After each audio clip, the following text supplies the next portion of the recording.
Vamos a seguir estudiando de Marcos. Hay una partecita de Marcos que me dediqué, Marcos 1, y en Marcos 2 se repite, y en Marcos 3 se repite, así que lo vamos a poner todo junto para que podamos entenderlo todo junto. Vamos a hablar hoy de los discípulos. ¿Qué quiere decir discípulo? Bueno, discípulo es un término que viene del latín, que sirve para referirse a un individuo que sigue una determinada doctrina. Entonces, básicamente, un discípulo es una persona que está siguiendo a alguien, que está aprendiendo a alguien. Eso es un discípulo. De eso vamos a hablar hoy en el capítulo 2 de Marcos, del 13 al 17. Pero imagínese usted que viviéramos en un mundo que no hubiera competencia, que nadie compitiera.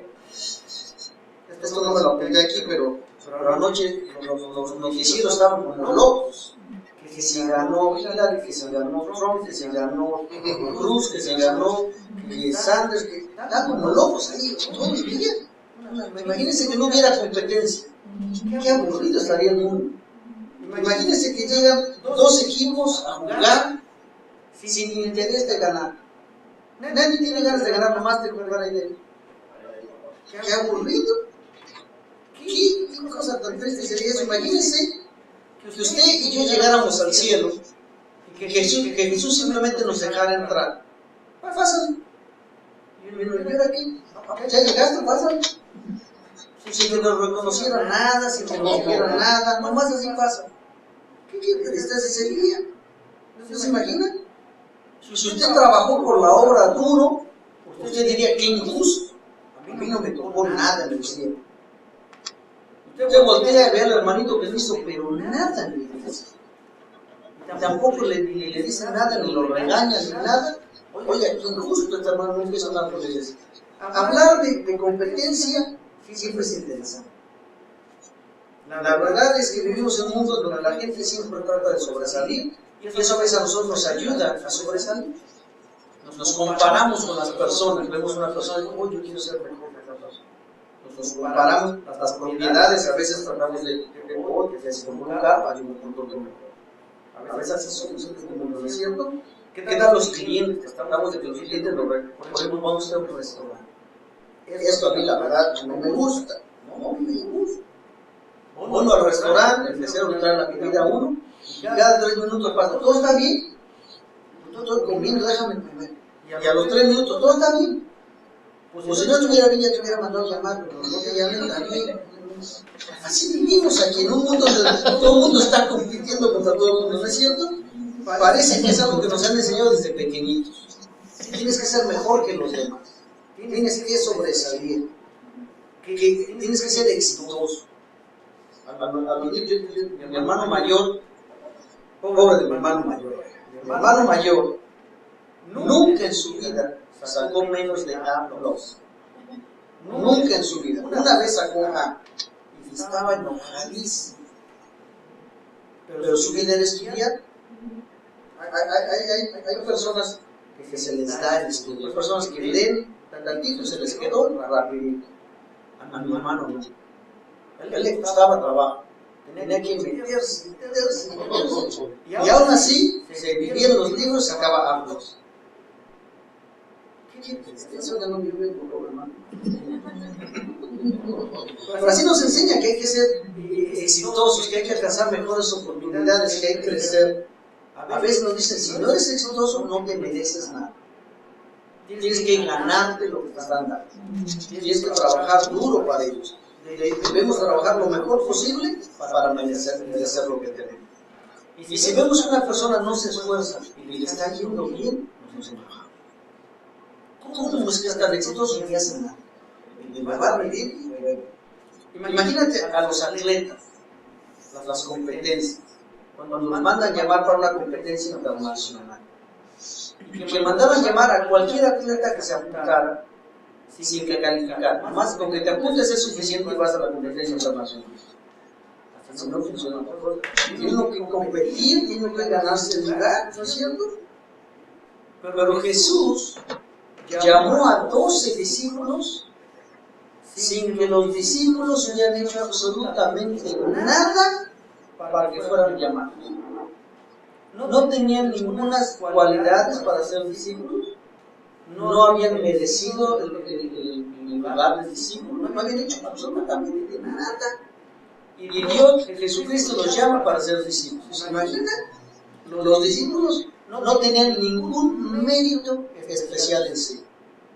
Lo único que podían ellos decir, Jesús en persona me llama. Es lo único que podían decir, pero no tenían ningún mérito. ¿Se da cuenta? ¿Quiénes son discípulos de Jesús? Bueno, si decimos que la palabra discípulo se refiere a todos los que siguen la doctrina, pues todos los seguidores de Jesús son discípulos de Jesús. Pero no todos pueden ser llamados hijos de Dios. Esto lo hemos resaltado en los últimos 4 o 5 domingos. Solamente los que han creído en su nombre pueden ser hijos de Dios. Eso nos dice que es posible que haya discípulos que siguen a Jesús, pero que no son hijos de Dios, que no han creído en Jesucristo, pero que simplemente siguen las cosas de Dios. Ayer cuando estábamos en los apartamentos Morgan, tuve oportunidad de hablar con una persona, invitarlo a la iglesia, tomar sus datos, no me quiso dar sus datos, pero sí se quejó de varias iglesias, no, porque yo busqué iglesia, me resultó algunos versos de la palabra, me resultó con la palabra, obviamente según lo que Jesucristo, porque sabe la palabra, pero no es un hijo de Dios. Los discípulos, cuando Jesús los llamó, tampoco eran hijos de Dios. Eran hijos de Dios. Si no eran hijos de Dios, eran hijos de Dios. Vamos ahí a Marcos 2, del 13 al 17.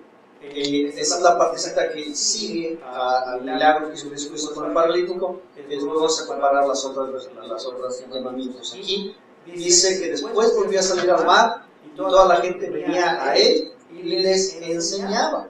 Y al pasar vio a Leví, hijo de Alfeo, que muchos lo conocen como Mateo, a Leví, hijo de Alfeo, sentado al banco de los tributos públicos, y le dijo, sígueme. Y levantándose, le siguió. Fácil. Y aconteció que estando Jesús a la mesa en casa de él, muchos publicanos y pecadores estaban también a la mesa juntamente con Jesús y sus discípulos, porque había muchos que le habían seguido. Y los escribas y los fariseos, viéndole comer con los publicanos y con los pecadores, dijeron a los discípulos, ¿qué es esto? Que él come y bebe con los publicanos y pecadores. Y al oír esto Jesús les dijo, los santos no tienen necesidad de médico, sino los enfermos. No he venido a llamar a justos, sino a pecadores. Así que cuando él llamó a los discípulos, no llamó a justos, llamó a pecadores. Cuando él lo llamó a usted, cuando él me llamó a mí, no me llamó porque yo era justo, me llamó porque yo era un pecador. Usted y a mí nos llamó porque éramos pecadores. ¿Quiénes fueron los llamados? ¿A quiénes llamó Jesucristo? Bueno, Jesús llama a los 12 discípulos para que sean entrenados en el Evangelio de Jesucristo, para que continúen su labor de evangelismo. Jesucristo va a estar en la tierra en su ministerio 3 años y medio, nada más. Y los discípulos, de hecho, todo el mundo dice, pues los discípulos estuvieron 3 años y medio con Jesucristo. No, estuvieron solamente 18 meses con Jesús. Porque en lo que los llamó, en lo que los juntó, en lo que les dijo que ahora se va a empezar el entrenamiento, ya no pasaron. Así que solamente están 18 meses con Jesús y los llama una misión enorme. Tienen que llevar el Evangelio a todo el mundo. 12 personas tienen que llevar el Evangelio a todo el mundo después de la muerte y resurrección de Jesucristo. Pero no a todos los llamó de la misma manera. Y a lo mejor si ahorita empezamos a preguntar cómo Dios lo llamó a usted, cada uno de ustedes va a tener una experiencia diferente de cómo llegó al conocimiento de Jesucristo. Mire, si regresamos, en Marcos 2.14 dice que al pasar vio a Leví, hijo de Alfeo, sentado al banco de los tributos públicos, y le dijo, sígueme, levantándole así. Él iba caminando como si nada, vio a Leví, sígueme. Y aquí el interno, pero es vamos. Dejó todo, se fue. Había que Jesús había ido al mar a enseñar a la gente, porque tenía tanta gente que no podía estar en la tierra. Entonces sube una barquita en el mar y le está enseñando a la gente desde el mar, para que no lo empuje. Termina su enseñanza, se regresa a la ciudad, va caminando y se encuentra a Leví. ¿Quién era Leví? Bueno, Leví, usted lo pone de una manera civilizada, en un traidor. Él trabajaba para el imperio romano. Él le cobraba impuestos a los judíos para pagarle a los romanos. Y además les cobraba de más para quedarse con tanto pecado. Así que era un traidor y extorsionaba a los judíos. Pero no es el único al que Dios llama que ha sido un colector de impuestos, que ha sido un traidor. ¿Se acuerda de Zaqueo? Zaqueo baja de ahí, se sube al sicómoro, un chaparrito, se sube al sicómoro para ver a Jesucristo. Él era jefe de los cobradores de impuestos. O sea que a lo mejor Leví le reportaba a Zaqueo, el jefe de Leví.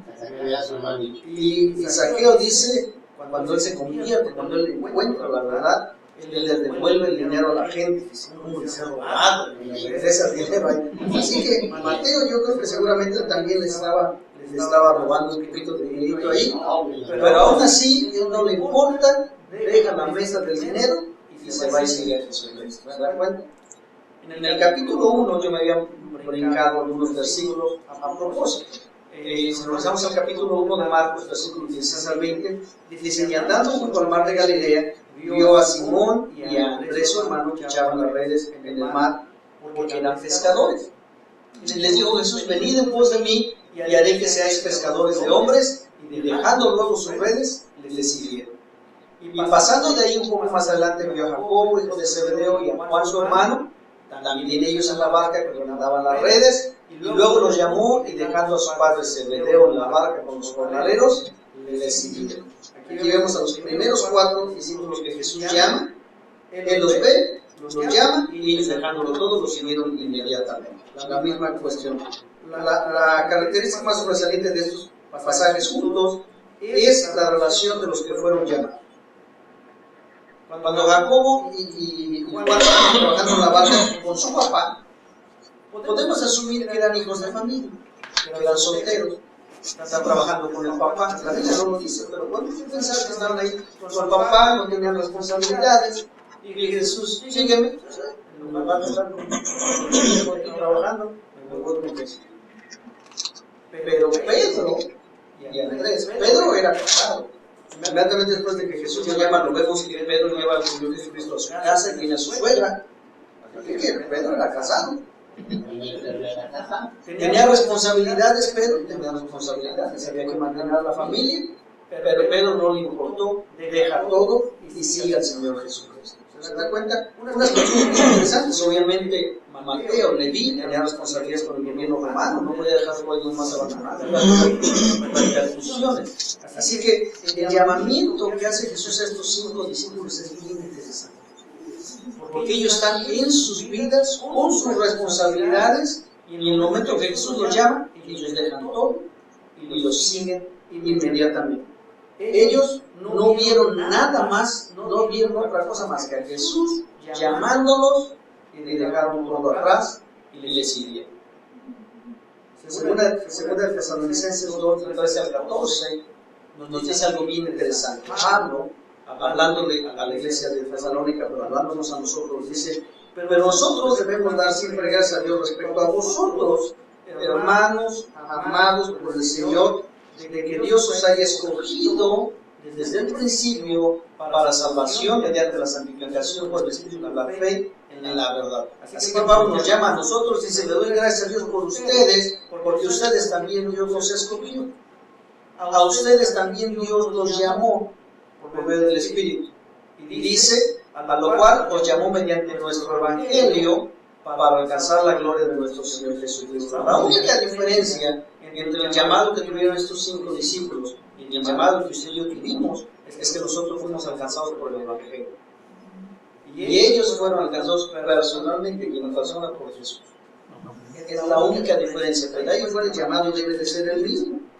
Entonces, si nosotros también hemos sido llamados, si a nosotros nos llamaron por medio del Evangelio, ¿cómo es que reaccionamos al llamado de Jesucristo? Reaccionamos de la manera que Pedro y Andrés, Juan, Jacobo, Leví o Mateo, dejándolo todo, le seguimos a Jesucristo, o dejamos la mitad y seguimos a Jesucristo con un pie y con el otro. ¿Cómo hacemos nosotros? ¿Se da cuenta? Danilo constantemente lo recuerda, somos pecadores. Yo digo que no somos pecadores, somos salvos con el pecado. Pero es la misma cosa, en general es la misma cosa, ¿no es cierto? Hemos sido hechos hijos de Dios, hemos creído en Jesucristo, pero seguimos pecando. Todos tenemos pecado. La misma cuestión. ¿Cómo es que nosotros seguimos al Señor? ¿Hemos dejado todo para seguirle a Él? ¿O estamos en el proceso de dejar algunas cosas? A lo mejor usted está en el proceso de volver a tomar algunas cosas que ya había dejado. Oiga, no, hay que seguir para adelante. A los que Él predestinó, también a ellos los llamó, y a los que llamó a ellos también los santificó y los justificó y los glorificó. O sea, usted y a mí ya el Señor nos ha llamado, nos ha santificado, justificado, glorificado. No regresemos a las cosas del pasado. Si cuando el Señor nos llamó no dejamos todo inmediatamente, busquemos la manera de ir dejando más y más y más y más cada día para responder al llamado mejor y mejor y mejor cada día. ¿Amén? Pero el Señor llamó a 12, o tenía 12 discípulos, y aquí vemos claramente que llamó solamente a 5. ¿Qué pasó con los otros 7? ¿De dónde salieron los otros 7 discípulos? Bueno, entre todos los discípulos que él tenía había unos que eran seguidores. Si usted está de acuerdo conmigo, Pedro, Jacobo, Juan, Andrés y Mateo no eran seguidores de Cristo. Ellos estaban ahí nomás y Jesús pasó y él los llamó. Pero había otros que eran seguidores de Cristo, que lo andaban siguiendo para todos lados. Y si vamos a Marcos 3, del 13 al 19, como les decía yo, se gustan los 3 pasajes. Dice ahí, después subió al monte y llamó así a los que él quiso, y vinieron a él, y estableció a 12 para que subieran con él, para enviarlos a predicar, y que tuviesen autoridad para sanar enfermos, o sanar enfermedades, para echar fuera demonios. Los llamó a Simón, a quien puso por sobrenombre Pedro, llamó a Jacobo, hijo de Zebedeo, a Juan, a Jacobo, a quien nos apellidó Boanerges, o algo así. Eso es hijos de bueno, más fácil. A Andrés, a Felipe, a Bartolomé, a Mateo, a Tomás, a Jacobo, hijo de Alfeo, Tadeo, Simón el cananista y Judas Iscariote, que fue el que le entregó, y vinieron a casa. Así que él llama a todos los demás, ¿de dónde? De la bolita que los seguía. De hecho, por ahí se dice que Judas Iscariote, el que entregó a Jesucristo, era amigo de Jesús. Eran amigos personales.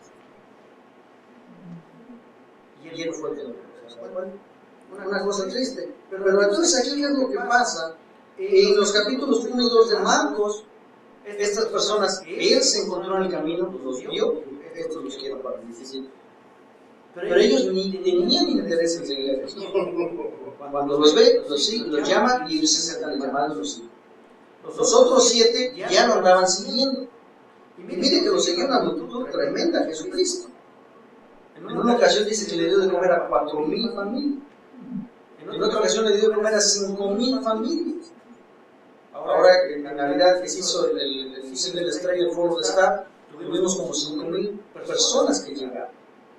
Y no nos dábamos abasto. Fueron 2 días y no nos dábamos abasto con 5,000 personas. Ahora imagínense 5,000 familias. Y esta gente lo seguía. Así que ellos lo que hacían era entonces seguirlo de Jesús, empieza a buscarlos y los llaman de uno por uno. Llaman los 12 discípulos. Pero ¿cómo los escogió? Si tenía una multitud de 4,000 familias, 5,000 familias que los seguían, ¿cómo escogió solamente a estos 7? Bueno, Lucas nos da una pequeña clave, nosotros tenemos que aprender de esto. Dice, en aquellos días él fue al monte a orar. ¿Y pasó Juan? Toda la noche orando a Dios. Fue a orar con el Padre toda la noche. Y a lo mejor Jesús tenía una lista de 50,000 gentes. A ver, Padre, ¿qué te parece este Simón? No, ese Simón, no, el otro Simón. ¿Qué te parece este? No, ese Simón. ¿Qué tal este Judas? Este me va a entregar, este vaya. ¿Se imaginan? Y después, ya cuando era de día, dice que llamó a sus discípulos y los escogió a 12, a los cuales también llamó a apóstoles. ¿Se da cuenta? Cuando Dios lo llamó a usted, cuando Jesús lo llamó a usted, cuando Jesús lo llamó a mí, no fue nomás así una cosa de chico para decirlo de random, no fue una cosa que otro más. Él y el Padre, de acuerdo, mirándonos los dos en una, dijeron, vamos a llamar a este muchachito. No llamó a cualquiera nomás así como así.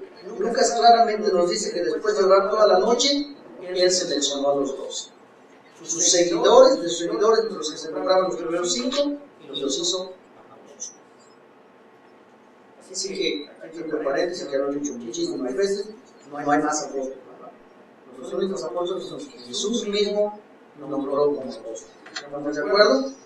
Así que, pero la tarea no era fácil, y la elección era difícil, y tenía que ser una elección correcta.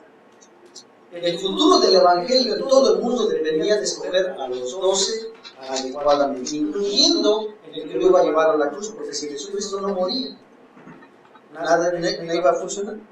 Así que también había que escoger ese mismo. Y Mateo 20:16 nos dice algo bien interesante. Aquí tal vez le pongo tantita salsa de ensalada para que ponga alguna cosa. Dice Mateo 20:16, así los primeros serán postreros, los postreros primeros, porque muchos son llamados, más pocos los escogidos. Esta parábola es bien interesante. Esta parábola, el final de la parábola, nos habla del hombre que fue a traer personas para ayudarle a salir de la parábola. Y fue en la mañanita y trajo a algunos a que vinieran a trabajar. Y llega el mediodía y va y busca y encuentra más y los trae a que trabajen. Y al final del día va y encuentra más y los trae, ¿verdad? Y a todos les dan una recompensa, a todos les dan un pan. Así que si usted y yo hemos sido llamados ya al final de la vida, o fuimos llamados cuando éramos bebés, la recompensa es la misma. No importa cuántos años tenga usted en el Evangelio. Pero dice ahí que no todos los llamados son escogidos. No todos los que se llaman cristianos son cristianos. Solo los cristianos que son salvos pueden ser escogidos para el servicio. ¿Se da cuenta? Hay muchas iglesias que tienen personas de este lado sirviendo que no son salvas. Es una cosa triste, pero es una realidad. Nosotros tenemos que estar vigilantes que no le dejamos el culto. Cuando nosotros vivíamos en Georgia, yo traté de tocar con ellos música, no la pude, pero muchachos tocaban música bárbara, una cosa bárbara.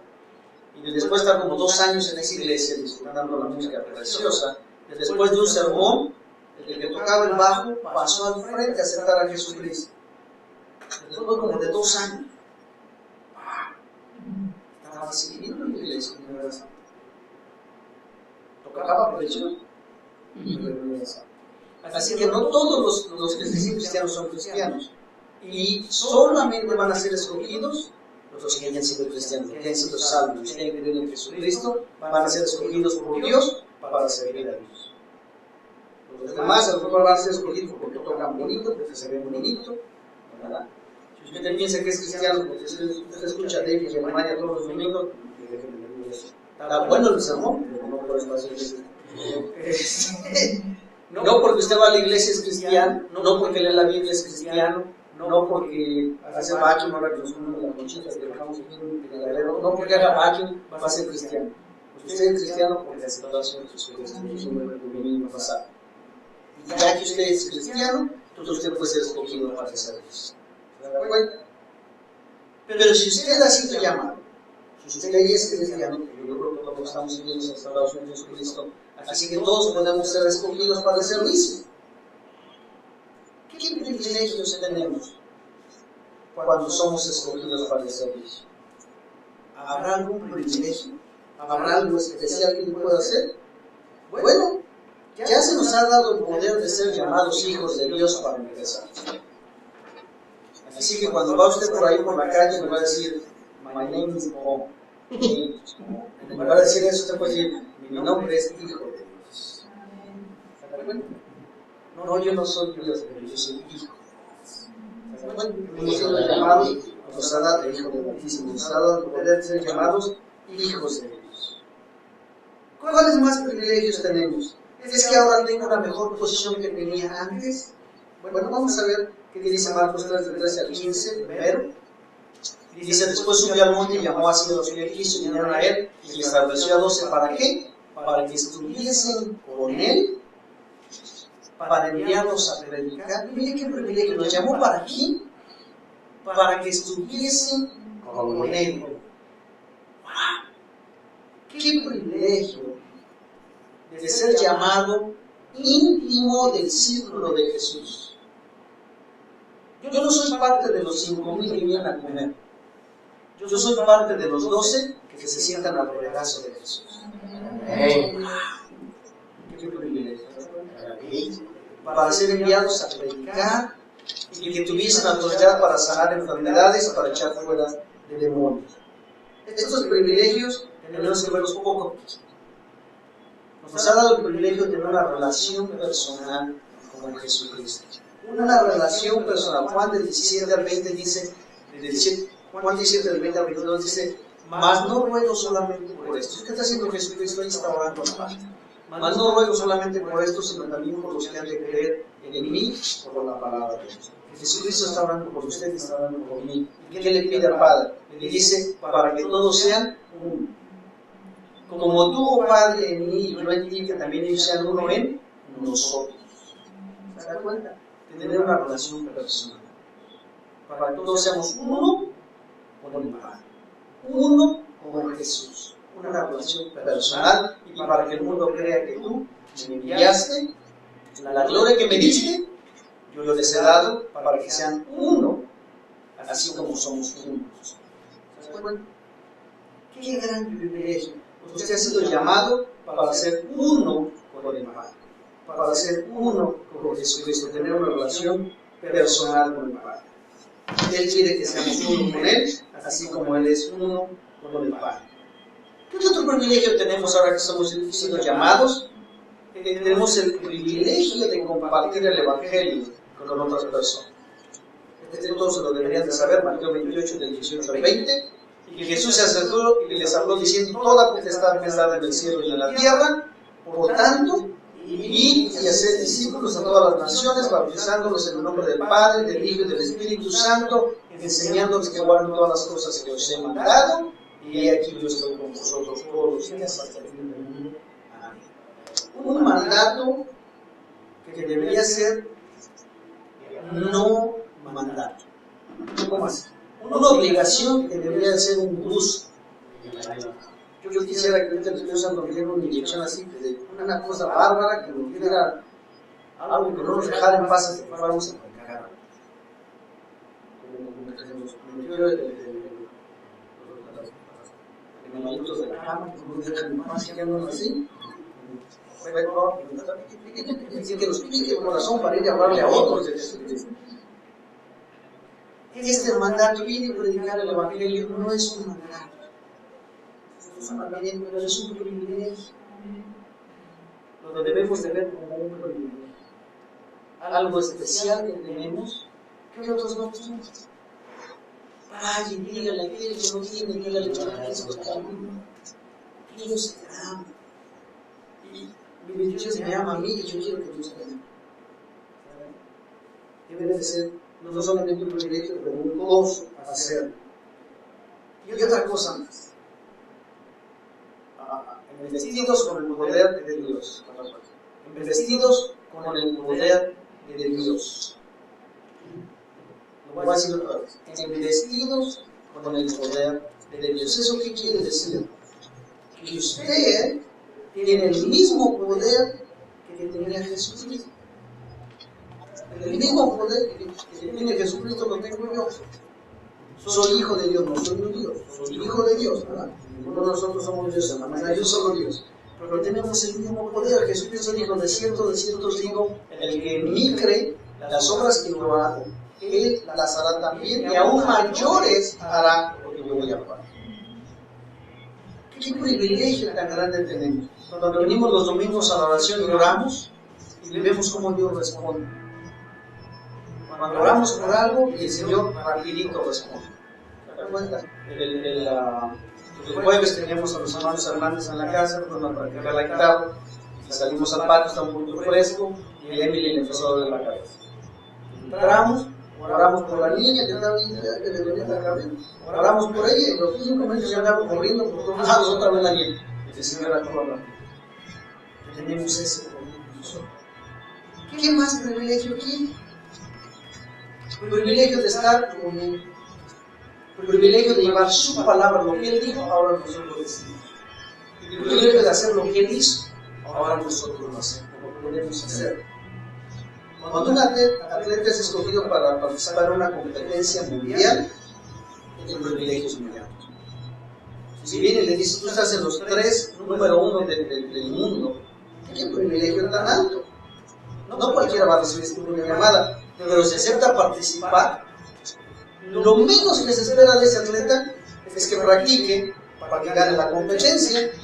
Imagínense que ya lo mandaron llamar y decían, pues ya como entré en el track, ya son los mejores, pues ya no voy a practicar. ¿Qué tristeza? Los patrocinadores llegan y le llevan patrocinadores por todos lados, y se ve que practica, si ve que mantiene su récord, si ve que mejora. Si no, le quitan el dinero a los atletas, ¿no es cierto? A nosotros, bueno, nosotros no podemos ser salvos nada más por una etiqueta. Venimos y le pongo que usted es salvo, usted es salvo, usted es salvo, usted es salvo. Nosotros somos salvos porque hemos creído en Jesucristo. Pero una vez que tenemos la salvación, ¿qué hacemos con la salvación? Venimos todos los domingos a la iglesia. ¿Qué hacemos con la salvación? ¿La descuidamos? ¿La dejamos ahí nada más? ¿Qué hacemos con la palabra? ¿La guardamos en el closet? Los miércoles que venimos la traemos aquí, la desempolvamos y el pastor me dejó traer. No la prohibimos. ¿Y cómo decía el pastor? Oh, así es cierto, así se dijo hace 8 días que así decimos. ¿Qué hacemos? ¿Qué pasó aquí? Así, ok. Santiago 1:22 dice, pero sed hacedores de la palabra, y no tan solo oidores, engañándose a vosotros mismos. ¿Se da cuenta? Usted y yo podemos engañar a los demás. Usted me ve aquí todos los domingos, usted dice, hermano, qué bárbaro, cómo se mete en la palabra. Y a lo mejor no. A lo mejor más le predico de memoria.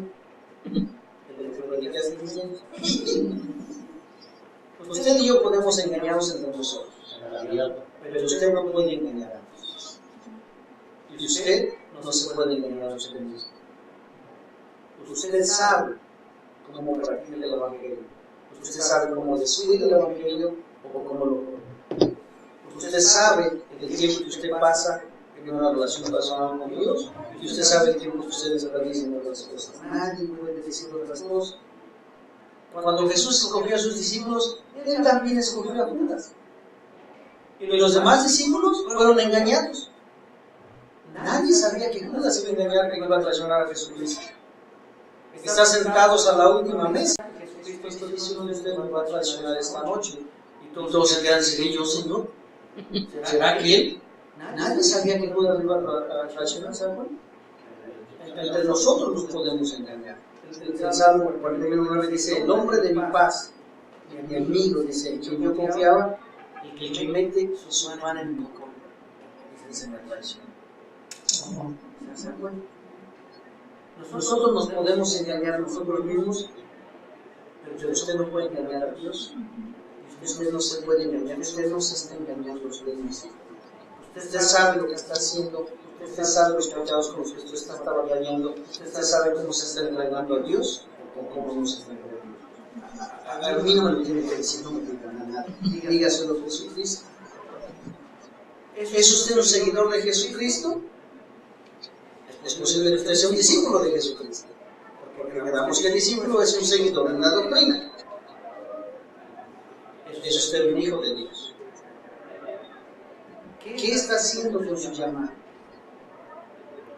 No descuidemos este llamamiento tan grande. Peleemos la buena batalla, corramos la buena carrera, guardemos la fe. Por lo demás no está guardada el que nos va. Mientras estemos aquí como un buen atleta, corramos la buena carrera. No descuidemos este llamamiento tan grande. Vamos. Padre Santo, venimos a tu presencia, Señor. Dándote gracias por tu palabra, Señor, y al mismo tiempo rogándote, Señor, por los perdones. Si es que hemos fallado, hemos descuidado, Señor, una vida tan grande que tú nos has dado, Señor. Qué privilegio tan grande es ser llamados hijos tuyos. Qué privilegio tan grande es, Señor, que tú nos hayas escogido para tu servicio. Tú nos hayas escogido, Señor, para tener una relación personal contigo. Qué privilegio tan grande es, Señor, que podemos orar y tú nos escuchas y contestas la oración, sanas a los enfermos, Señor. Qué privilegio es que podamos hablar de otras personas que ellos vengan al conocimiento de tu palabra, Señor. Pero al mismo tiempo, Señor, qué pena que a veces fallemos. Qué vergüenza, Señor, que a veces dejemos las cosas que debemos de hacer por ti, Señor, y hagamos las cosas que no debemos hacer. Perdón, Señor, conoces, Señor, cómo estamos luchando, como el hombre interior, Señor, está luchando contra la carne que se revela contra las cosas espirituales. Tú conoces, Señor, cuánto alimentamos a la carne, cuánto alimentamos al espíritu. Tú, Señor, conoces todas las cosas, para que nos ayudes, Señor, para que podamos ser mejores para ti todos los días. Quitemos, Señor, de nosotros no solamente el pecado, también la culpa, Señor, que sigamos adelante, Señor, llegando más cerca al blanco que eres tú, Señor, siempre enfocándonos en Jesucristo, para que un día, Señor, después de haber corrido la buena batalla, después de haber corrido la buena carrera, Señor, después de haber guardado la fe, estemos cara a cara contigo, Señor, podamos recibir la corona que tú tienes reservada para nosotros. Guárdanos como iglesia y ayúdanos, Señor, a tener ese deseo de llevar el evangelio a otras personas, Señor, si no es con la palabra, con el testimonio de nuestra vida, Señor. Te doy gracias, Padre, por tu palabra. Te ruego, Señor, que la mella en nuestros corazones, que se quede en nuestros corazones, que la recordemos y la vivamos por todos los días, Padre. Te doy gracias, pues, en el nombre de Jesucristo, nuestro Dios Salvador.